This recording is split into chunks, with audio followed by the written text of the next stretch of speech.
Selamat siang, perkenalkan nama saya Lintang Hairana dari Peternakan D.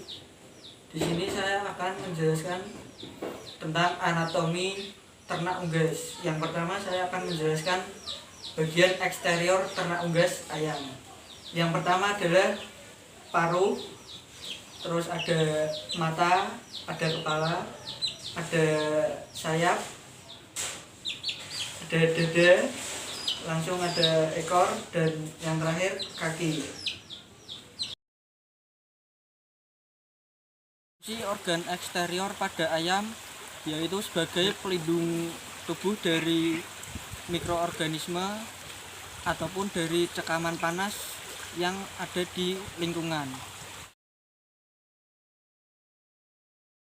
Pada sistem pencernaan, makanan yang telah diambil dari paru gas akan melewati esofagus untuk menuju pada tembolok yang berfungsi sebagai tempat penyimpanan sementara. Setelah itu, makanan akan menuju proventriculus, lalu akan dihancurkan pada ventriculus, dan setelah itu nutrisi akan diserap pada usus halus. Pada usus halus ini terdapat 3 bagian, yaitu duodenum, jejunum, dan ileum. Setelah itu akan menuju seka dan air diserap pada usus besar, dan sisa makanan yang tidak bisa diserap akan keluar melewati kloaka. Kita sampai pada bagian kedua, yaitu bagian saluran pernapasan. Pertama, oksigen yang lewat melalui faring akan menuju ke trakea. Trakea ini berfungsi sebagai saluran pernapasan.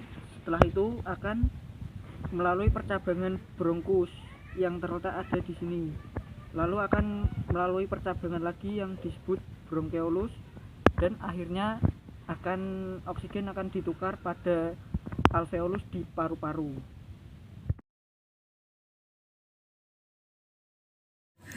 Pada sistem ekresi unggas terdapat 2 ginjal yang berfungsi sebagai tempat sekresinya urin.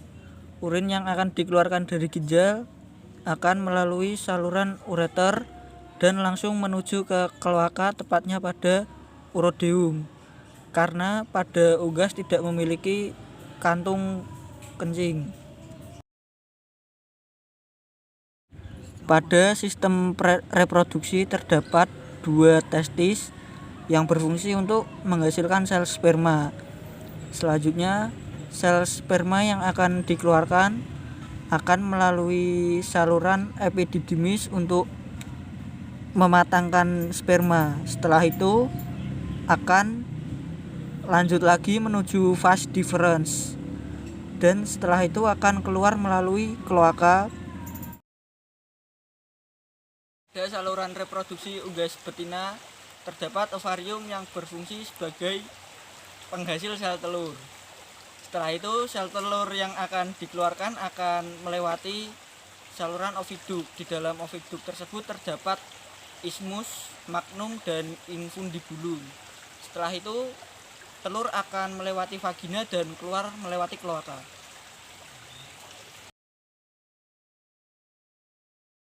Penyakit-penyakit yang sering menjangkit pada ayam yaitu yang pertama ada ND atau Newcastle disease.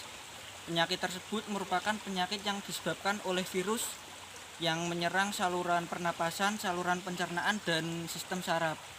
Gejala yang timbul akibat virus tersebut yaitu pendarahan pada seka, pembengkakan mata, dan yang terakhir cara mengatasinya yaitu dengan cara divaksin ayamnya agar bisa sembuh. Yang kedua adalah penyakit IPD. Penyakit tersebut disebabkan oleh virus.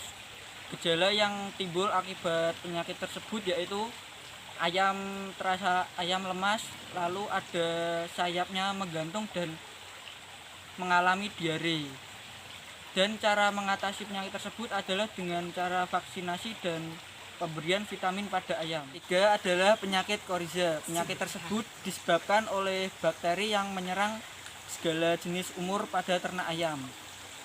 Gejala yang dapat diamati yaitu mata berair, hidung berlendir, dan sayap ayam turun atau lemas.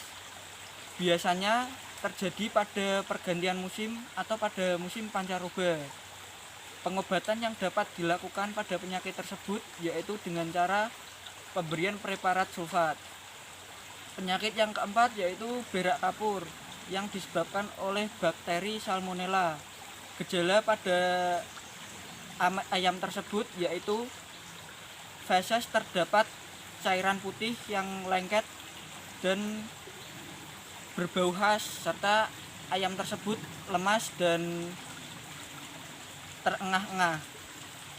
Cara mengatasi penyakit tersebut yaitu dapat dengan sanitasi kandang atau pembersihan kandang mulai dari tempat makan, tempat minum, dan lainnya, karena kebersihan itulah yang dapat membuat ayam itu sehat.